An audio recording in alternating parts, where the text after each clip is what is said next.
আসসালামু আলাইকুম প্রিয় ভাই ও বোনেরা, আপনাদের জন্য একটি শীতকালীন জনসচেতনতামূলক বিজ্ঞপ্তি।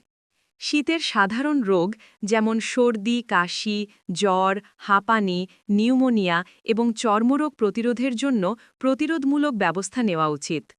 শীতের সাধারণ রোগের চিকিৎসা ও প্রতিরোধ: সর্দি, কাশি ও জ্বর, হাঁপানি ও শ্বাসকষ্ট। প্রতিরোধ: ঠান্ডা থেকে নিজেকে সুরক্ষিত রাখুন এবং অ্যাজমা বা হাঁপানির রোগীদের জন্য প্রয়োজনীয় সতর্কতা অবলম্বন করুন। শ্বাসযন্ত্রের সংক্রমণ থেকে নিজেকে রক্ষা করুন। দ্রুত চিকিৎসকের শরণাপন্ন হন। চিকিৎসকের পরামর্শ অনুযায়ী ঔষধ ব্যবহার করুন। চর্মরোগ: শুষ্ক ত্বক, ফাটল। প্রতিরোধে যা করণীয়: ত্বককে ময়েশ্চারাইজড রাখতে ভারী ময়েশ্চারাইজার ব্যবহার করুন। অতিরিক্ত ক্ষারযুক্ত সাবান বা রাসায়নিকযুক্ত পণ্য এড়িয়ে চলুন।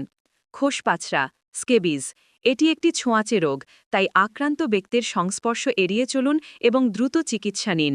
ডাক্তার বসেন প্রতি শুক্রবার, সোমবার ও বুধবার।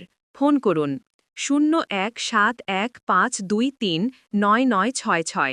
সৌজন্যে মায়া medical hall, Abdullahpur bus stand, Keraniganj, Dhaka.